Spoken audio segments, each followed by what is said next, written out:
24 Debates.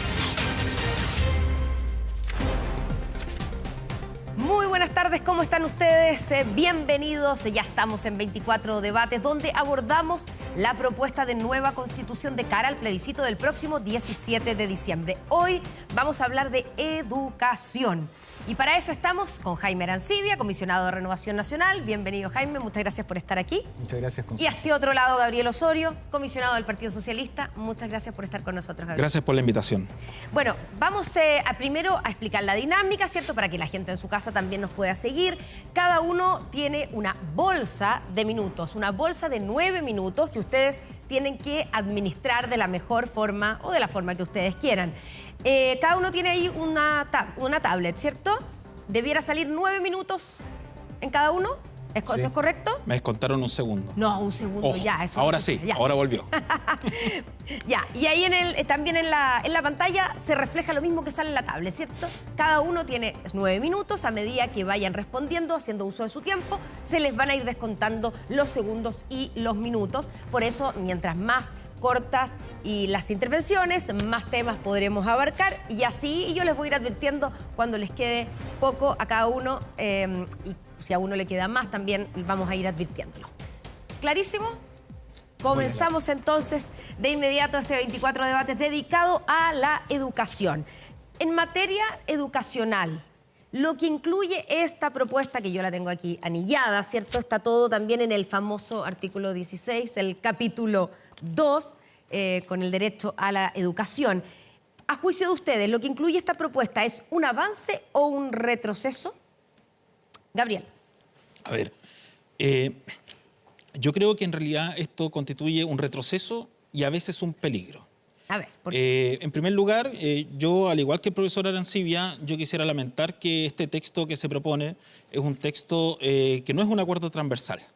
Yo recuerdo que hubo declaraciones en el sentido de que cuando un texto no es transversal, está destinado al rechazo o a ser permanentemente modificado alargando el proceso constitucional. Eso es lo que dijo el profesor Arancibia en algún momento. Y yo, coincidiendo con eso, cuando no se incorporan todas las visiones, encontramos un derecho a la educación y a un derecho a la libertad de enseñanza que nos divide, ¿ya? ¿Por qué divide? ¿Y por qué divide? Porque en primer lugar distingue entre clases de estudiantes. Y usted dirá, pero ¿cómo es posible que esto suceda? Cuando se establece la libertad de los estudiantes de elegir su establecimiento educacional, lamentablemente esa libertad va a estar directamente asociada a la capacidad económica de ese estudiante. De tal manera que van a haber estudiantes que van a poder elegir efectivamente su institución de educación y otros estudiantes que solamente van a poder ir al que efectivamente puedan pagar. Y eso, evidentemente, es un problema. Del mismo modo, combinado con la propuesta relativa a la objeción de conciencia, los colegios, especialmente aquellos con orientación religiosa, van a poder objetar conciencia respecto de asuntos que pudiesen vulnerar sus creencias, como por ejemplo a las niñas que tengan embarazo, cosa que habíamos nosotros resuelto a partir del año 2005, o a hijos también de padres separados, o cualquier otra situación que diga relación con esta objeción de conciencia. Vamos Sí, claro. digamos, pimponeando, como se dice, Jaime. La misma pregunta, ¿es un avance o un retroceso lo que aparece aquí en materia educacional? Y también te voy a pedir que te hagas cargo de los puntos que dice Gabriel, que esto divide en materia educacional. Sí, yo pienso que es un avance. Si tuviésemos que hacer alguna analogía, me parece que es una propuesta que precisa ciertos aspectos respecto a las garantías fundamentales y libertades en materia de educación que la actual Constitución no hace. ¿Cómo qué, por ejemplo? Por ejemplo, el derecho de los padres a educar a sus hijos y el debido financiamiento de las instituciones, tanto privadas como estatales. Yo comparto con Gabriel en el sentido que es una propuesta que divide, pero divide precisamente porque hay una posición que yo creo que es la que rige actualmente en Chile, y es que no todos los establecimientos gozan de la libertad como para poder establecerse en las distintas partes y facilitar el acceso de los padres a elegir la educación. Pensemos que hoy en día solamente existen colegios estatales y colegios privados subvencionados 100%. Desaparecieron los colegios subvencionados parcialmente, y me parece que una constitución como esta precisamente lo que abre es mayores espacios de libertad de enseñanza para facilitar que los padres puedan escoger la mejor educación para sus hijos. Ya, o sea, debieran, si esto se aprueba, lo que tú estás diciendo es que podrían volver a existir los colegios subvencionados, digamos, con copago de los apoderados. Efectivamente. Y eso es algo positivo a tu juicio. Sí, efectivamente. Sí, Gabriel. yo hago hincapié en un punto. El texto propone una sola forma de financiamiento a través del sistema voucher. El problema está que ese sistema, además de haber sido cuestionado por diversos expertos que no precisamente pertenecen a mi sector, como José Joaquín Brunner, Mariana Elwin, entre otros, pero más allá de eso, también pone en peligro los actuales sistemas de financiamiento de la educación. Cuando una constitución establece cómo se debe financiar la educación, otras formas de financiamiento quedan directamente excluidas. Y eso es, ¿Cuáles? por ejemplo, el financiamiento basal, la subvención escolar preferencial, el fondo especial para la educación pública, entre otros.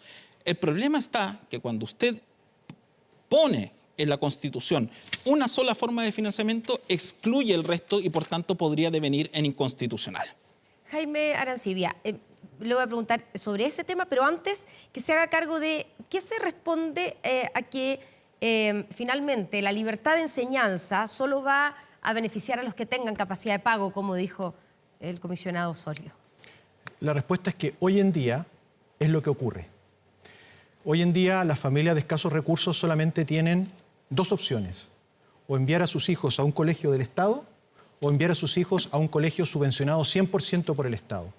¿Por qué? Porque la política educacional legislativa ha impedido el florecimiento de colegios, proyectos o idearios con copago compartido. Y por lo tanto, me parece que hoy en día las posibilidades de elegir de los padres de escasos recursos efectivamente están mucho más disminuidas que lo que esta Constitución favorece y garantiza, que es la proliferación de distintas alternativas de colegios que puedan contar con el apoyo del Estado y que puedan constituirse en zonas donde a lo mejor no hay buena educación, circunstancia que hoy en día está prohibida por el artículo 8º de la Ley de Subvenciones Escolares. Ya, pero si eso fuera así, entonces igual, si hubiera nuevas formas o distintas formas de colegios y de instituciones educacionales, igual dependería la capacidad de pago de los padres. Desde luego. Y por eso que el Estado, y por eso entramos en la segunda posición, aquí en ninguna parte se prohíbe la posibilidad de establecer financiamiento por parte del Estado a todas aquellas familias que, teniendo opciones por un colegio determinado, puedan contar con ese apoyo. Porque a propósito del voucher, a mí me gustaría saber dónde está la famosa norma del voucher. Porque la verdad es que yo leyendo el texto no lo encuentro. ¿Gabriel? Bueno, lo han encontrado diversos especialistas cuando se habla que se financiará por estudiante la educación. Pero déjeme decirle una cosa que es fundamental acá. Pero sí. completemos esta parte, porque es importante, porque son dos cosas que has dicho tú, Gabriel. Sí. Que primero, que esto va a depender de la capacidad de pago de los que ha sido reconocido por el padres. comisionado Arancibia. Claro, pero dice Sí. que ahí es donde el Estado va a poder financiar a aquellas familias que no puedan tener capacidad de pago si es que tienen una opción de un establecimiento que así lo requiera.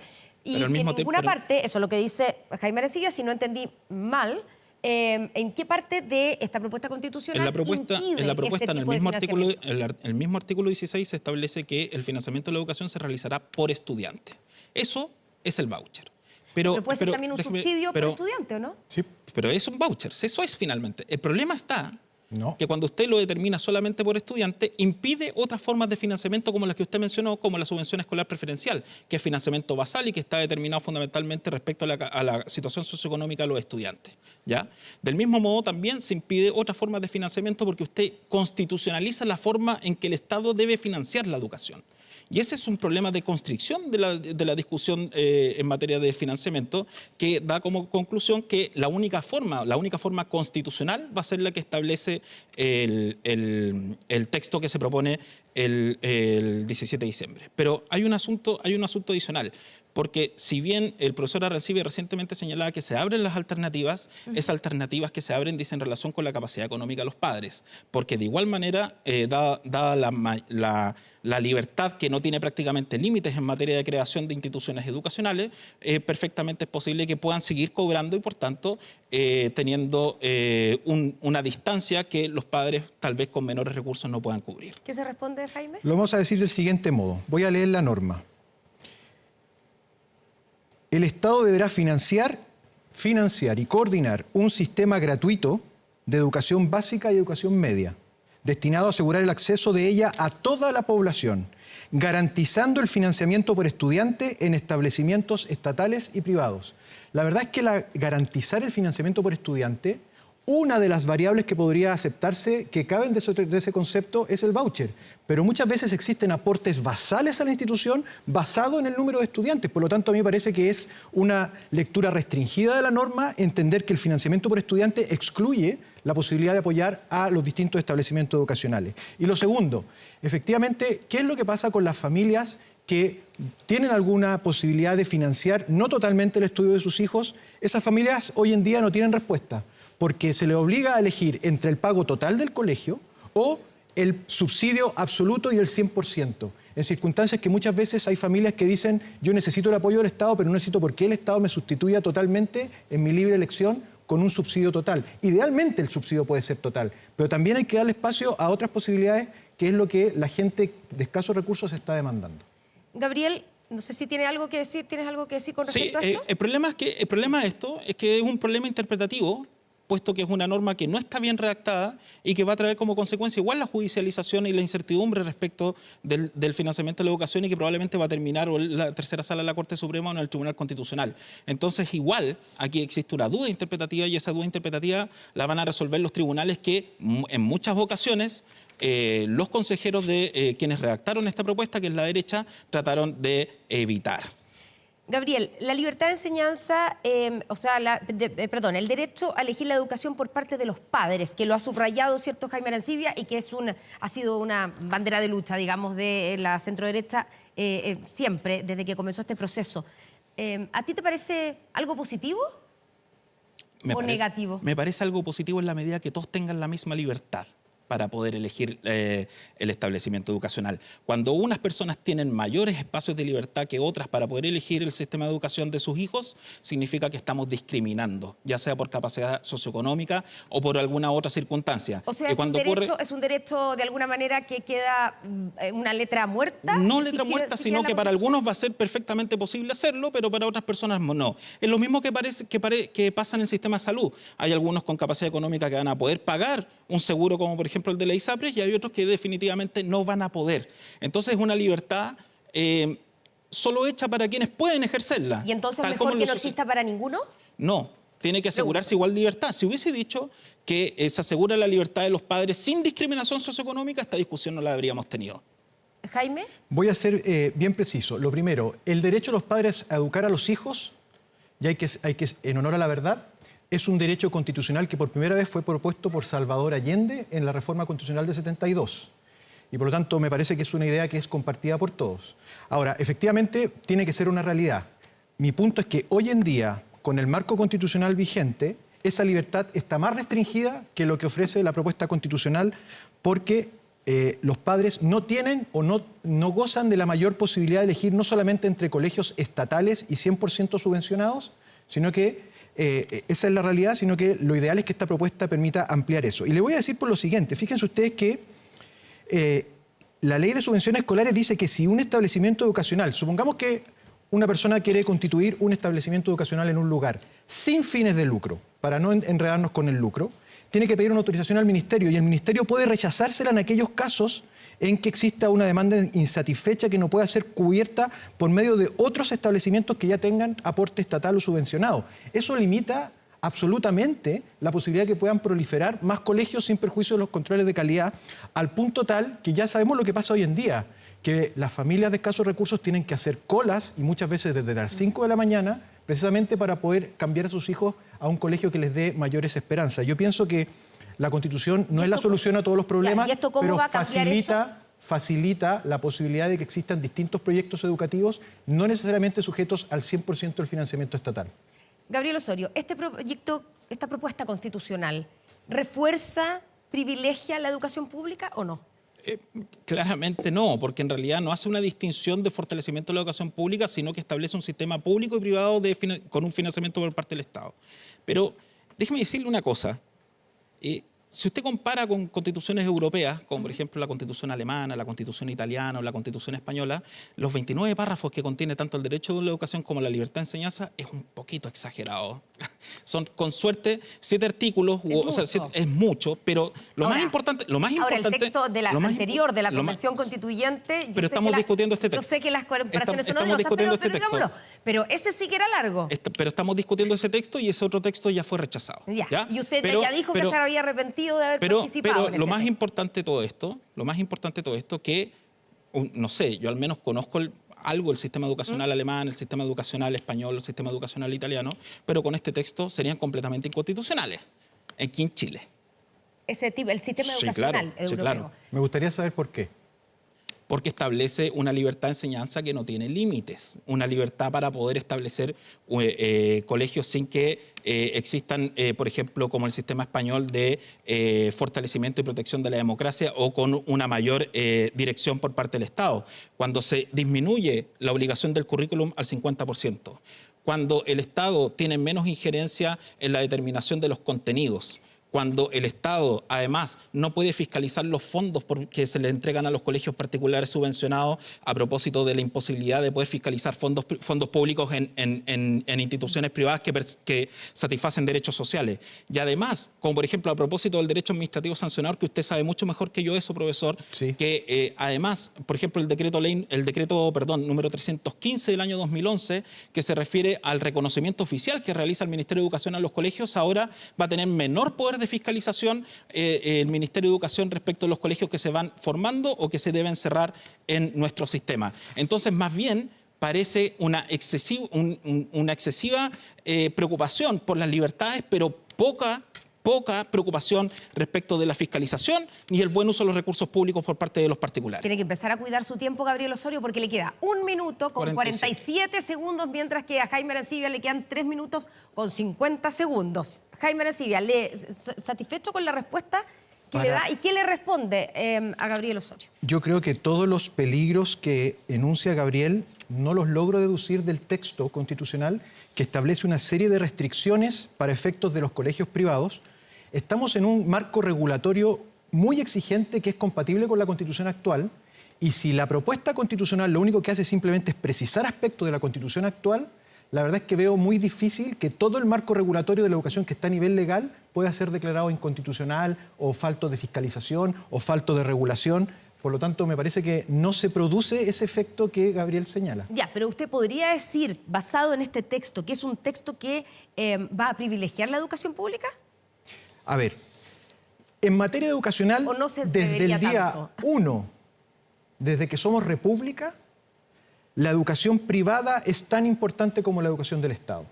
Y lo que procura este texto es que no exista el monopolio estatal en la educación, ni tampoco el monopolio privado. Lo que trata es de buscar un justo equilibrio entre las dos almas de la educación en Chile, con un rol preponderante del Estado, no solamente prestador, pero también regulador, fiscalizador y financiero. Claro, lo importante que hay que entender aquí... O sea, hemos visto con la situación de la educación pública chilena que tenemos hoy día. Sí. Hemos visto la crisis de los SLEP y los paros de los profesores porque no tienen ni siquiera las condiciones para poder educar. Sí. Entonces, es evidente que la educación pública necesita un fortalecimiento mayor que la educación privada, ¿no? Y por primera, que es donde va la minoría. Le voy a decir algo. Por primera vez, en un texto constitucional en los últimos 30 años, la educación estatal es reconocida como no es reconocida en el texto constitucional actual.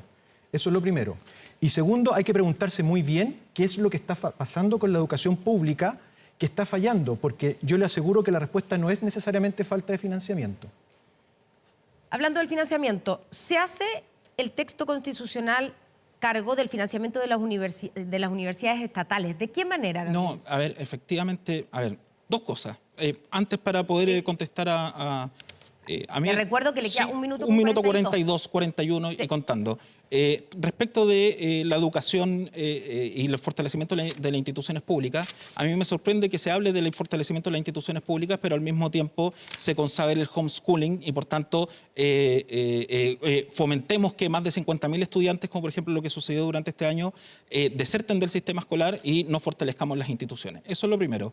Y respecto de el financiamiento de la educación superior, específicamente el texto dice que el Estado podrá, no dice deberá, financiar las instituciones de educación superior. Eso no está asegurado en el texto constitucional. Jaime Arancibia, ¿está Sí. asegurado el financiamiento de las universidades estatales en la Constitución o es algo que no debe salir en la Constitución? El financiamiento estatal respecto de toda la educación superior De las universidades estatales. no está asegurado, como tampoco está asegurado el financiamiento de las universidades privadas. Y lo lógico es que en un sistema sano universitario no debe importar tanto si es estatal o privada, porque todas las universidades contribuyen al bien común y por lo tanto el eje de la inversión pública no tiene que ser necesariamente unido a la estatalidad o a lo privado. Nuevamente, lo que se trata de lograr es un equilibrio entre la educación estatal y la educación privada sin que ninguna pueda ser preeminente por sobre la otra, porque ambas son igualmente necesarias para el bien común. Gabriel. Pero no está asegurada el financiamiento de la educación superior estatal en el texto constitucional que se propone plebiscitar. Lo No dice está. Jaime, dice que, Así que es. es Sí, efectivo. y en el actual tampoco. Pero la ley sí lo asegura. ¿Ah? La ley sí lo Ley que no será inconstitucional. No lo sabemos, porque perfectamente la decisión de un gobierno podría no seguir financiando la educación superior y sería constitucional. Claro, pero es tan incierto un escenario como el otro. No lo sabemos. Ese es el problema. Incerteza. Esta nueva propuesta constitucional posibilita la inclusión en la educación, Jaime Arancibia, que también es un tema que siempre se debate permanentemente cuando hablamos de educación en Chile. Sí, antes de eso, la incerteza no existe con respecto al carácter inconstitucional de la ley, porque me parece que la Constitución no establece en ninguna parte que sería inconstitucional el financiamiento de las universidades estatales, en cuyo caso sería inconstitucional. El hecho de que guarde silencio no significa necesariamente que sea inconstitucional la ley. ¿Estamos de acuerdo? No lo sabemos. Usted sabe que puede existir más de una interpretación para una norma. Sí, pero eso es con respecto a cualquier norma, incluso la vigente. Entonces no serviría como argumento. No, sí, pero el problema está que cuando no se asegura el sistema, perfectamente un gobierno puede decidir no financiar sus instituciones de educación superior. Pero eso la norma no lo impediría, No, no lo impide. porque asegura el deber del Estado de financiar No, a toda porque la dice educación. podrá, es una norma especial. Pero antes dice financiará. Sí, pero cuando se señala podrá es un problema técnico, ¿ve? Ese es Sí. el problema, está mal escrito. Que quedó mal escrito. ¿Sería Sí. mejor No. tendrá? No, porque no necesariamente. Porque en el fondo ahí también, ¿qué es lo que se busca? Si hubiese dicho de verano estaríamos Chile, discutiendo esto. perdón que vamos a entrar en temas técnicos, pero Chile es un vicio, un error en la OSD por haber cedido a las presiones políticas de financiar con mayor gasto público la educación universitaria por sobre la educación escolar, por sobre la educación preescolar gratuidad en la y por educación sobre la superior. educación media, porque lamentablemente los escolares menores no marchan. Y por lo tanto, la razón para hacer eso fue asegurar desde luego la gratuidad escolar con el mayor apoyo posible a la educación superior, pero eso no significa necesariamente que se va a dejar sin financiamiento en las universidades estatales. Y ahora puedo ir a su pregunta, Ya, Tony. la inclusión. ¿Cómo se hace cargo esta propuesta de la inclusión en el sistema escolar? De dos maneras. Primero, creo yo, hay una norma especial que obliga al Estado a facilitar aquellos casos en que exista educación para alumnos de necesidades especiales. Por primera vez, la educación de personas que que padecen necesidades especiales es cubierta. Y lo segundo es lo que ya decía. Me parece que se abren las posibilidades de establecer colegios con apoyo del Estado, no necesariamente sujetos a un financiamiento total. Ya, pero va a permitir, por ejemplo, que fue una lucha también en su momento aquí en nuestro país, esos colegios que podrían abrirse. Podría ser que ese colegio decida que si tiene una niña, una alumna que está embarazada, tiene que salirse del colegio, o si son hijos de padres separados, como lo que pasa en algunos colegios privados confesionales en Chile, no pueden estar en ese colegio. A ver, en eso no hay ninguna diferencia con el estado actual de la cuestión. Que permite la discriminación. No, o sea, en el sentido de que no la permite. Perdón, ¿Usted ¿y la conoce objeción de casos de conciencia? discriminación hoy en día? Para poder Sí. ejemplificar su pregunta, porque a mí me parece que los casos que ha puesto hoy en día están superados. Ya, pero si se establece aquí en esta propuesta, junto con la libertad de educación y de crear un proyecto también educacional, Sí. es la objeción de conciencia institucional. Objeción de conciencia, que también puede ser institucional. Por razones religiosas, por Sí, ejemplo. yo desafío a alguien que me diga qué constitución en el mundo puede ser más igualitaria que esta y antidiscriminación. ¿Gabriel? Mire, aquí tenemos un problema mayor, porque cuando se han rechazado normas que buscaban la igualdad efectiva o la igualdad sustantiva, cuando en realidad lo que se privilegia es solo el ejercicio de la libertad de unos pocos, difícilmente podríamos hablar de que existe verdadera igualdad. Y ese es el problema. Nadie tiene problemas con el ejercicio de las libertades, sino solo cuando la pueden ejercer unos pocos. Eso es un privilegio y no es un derecho. Ya. ¿Qué libertad tiene hoy día una familia de escasos recursos que cuenta con un poco de recursos para poder financiar el estudio de sus hijos, pero no totalmente? No tiene. Tiene menos libertad, porque está condenada al sistema estatal. Pero se le acabó el tiempo. Ya, se le acabó el tiempo, Jaime Arancibia. Tiene 12 segundos para responder Gabriel Osorio. No, es que el problema está que cuando solamente se establece un sistema de libertad para quienes tienen dinero para poder sustentarla y otros no, significa que no es una libertad sino un privilegio. Y ese es el problema de este texto que se propone el 17 de diciembre. Se les terminó el tiempo a los 12 invitados, a los 12 comisionados, pero cada uno les vamos a dar. Nuestro director nos está diciendo que vamos a tener la amabilidad y generosidad de entregarle a cada uno un minuto final para consideraciones que, claro, ojalá sean con respecto al tema del que estamos hablando, si quedó algo en el tintero, si hay alguna idea que no se desarrolló bien, creen ustedes, o quieren subrayar algo, pero por supuesto que el tiempo es de ustedes también, la libertad de utilizarlo como quieran. Gabriel. A ver, tal como señaló el profesor Arancibia en otras entrevistas, es un texto que este texto no es un texto de acuerdo y que nos divide, que distingue entre estudiantes que tienen dinero y otros que no para poder ejercer su libertad, que además se podrá discriminar a través de la objeción de conciencia institucional, particularmente instituciones que tienen un credo religioso, que además los fondos que se le entreguen a los privados no podrán ser fiscalizados por Contraloría General de la República, que además disminuyen las posibilidades del Ministerio de Educación para poder fiscalizar el cumplimiento del currículum, como también se le dan mayores espacios solamente a los colegios de élite. Y en general, debo señalar que este texto es un texto que tiene problemas técnicos, que las diferencias que hemos tenido entre los dos dicen relación con problemas técnicos que tiene el texto constitucional y que pudiese traer problemas, ¿no es cierto?, relativos a la interpretación de la norma, como también al financiamiento actual que tienen las instituciones de educación. Y es por esas razones, por el peligro que entraña este texto, que debiese votarse en contra del texto del 17 de diciembre. ¿Usted encuentra que este texto, esta propuesta, es mejor, o sea, es peor que la Constitución actual? Absolutamente Que la sí. Constitución de Pinochet y de los 4 Sí, generales es y todo peor. eso. Mire, yo nunca me imaginé, y se lo digo, pero con total sinceridad, nunca me imaginé que nos íbamos a encontrar con un texto que tuviera tantos problemas y que fuera peor que la Constitución que nos rige. Nunca lo imaginé. Nunca imaginé estar en esta posición y me hubiese encantado, y por eso lo digo con pena, me hubiese encantado, y el profesor lo sabe, tener un texto transversal, un texto de acuerdo, un texto en que todos hubiésemos llamados a votar a favor. Pero lamentablemente, este texto fue escrito solamente por esa mayoría circunstancial que existió y que no fueron capaces de reunir todas las visiones para que todos se pudiesen sentir identificados, como sí se logró en el seno de la comisión experta en el mes de mayo del año 20. Tiempo, Gabriel Osorio. Jaime Arancibia, su minuto final. Sí, esta propuesta constitucional ciertamente puede tener algunos problemas técnicos, no en el área que hemos discutido hoy. A mí me parece que los argumentos que ha dado Gabriel, naturalmente legítimos, no los comparto porque me parece que aquellos peligros que enuncia no están reflejados en el texto, si vamos al tenor literal del mismo.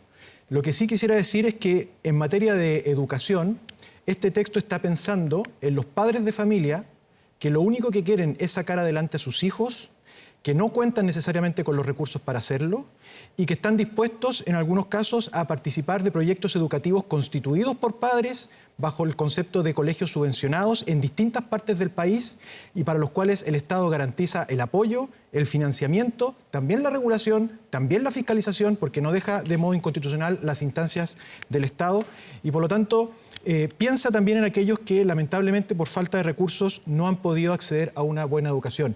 ¿Es la solución definitiva para ellos? No, porque la Constitución no es la panacea ni la solución a todos los sueños, pero sí facilita el hecho de que puedan existir esas instancias educativas para ellos.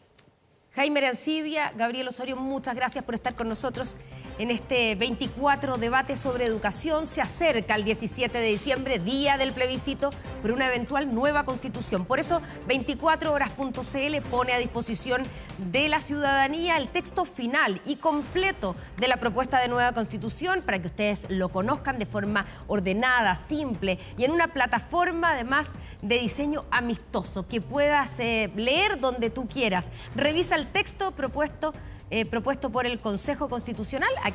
Ahí está. Aquí está nuestro código QR y también, por supuesto, en 24horas.cl para que el próximo 17 de diciembre votemos de manera informada. Muchas gracias por acompañarnos. Nos encontramos en un próximo 24 debates.